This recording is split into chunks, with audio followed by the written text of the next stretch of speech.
agora tu faz um 2, eu faço um 4. Tu faz um 2, eu faço 4. Não, tem que fazer o 2, eu faço 4. De lá pra cá, 2 que eu fazer. É? Uhum. Vai.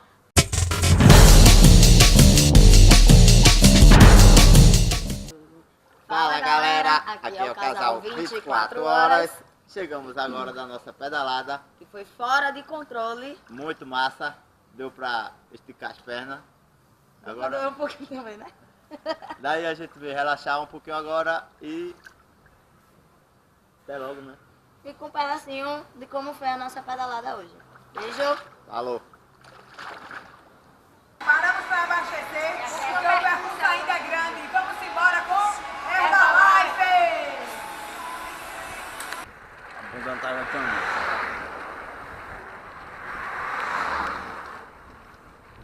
Vamos aqui falar com meu amor. Qual é que vai ser? E aí, amor? Tô com fome. Com fome? Qual vai ser o shake de hoje? Qualquer um, tô com fome. Tá cansada? Não, jamais. Só com fome. Nunca cansa.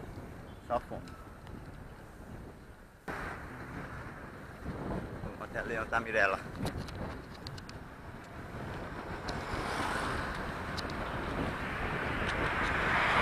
Mirella! Ô, Mirella! E aí? O que é que tá achando da nossa pedalada? Tô achando tudo certo. A Herbalife dá muita energia e disposição. Aqui o casal 24 horas botando pra torar. Uhul! Ó o rego! Tem rego não?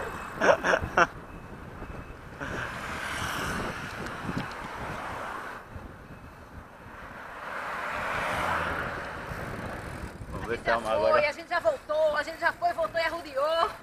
E tamo indo de novo. Thelminha passando. Menininha na bicicletinha. Agora a Nalvinha cantando aí. O carnaval.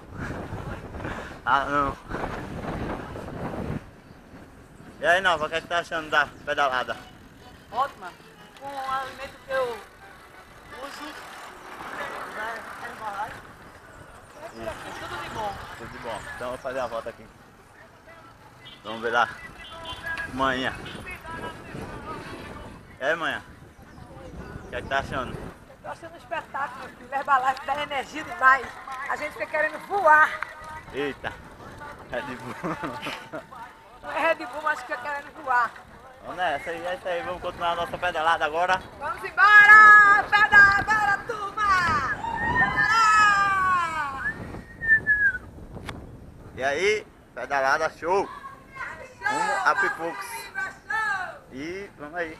Feijoada aí. A feijoada aí rolando. Ai. Bonitona!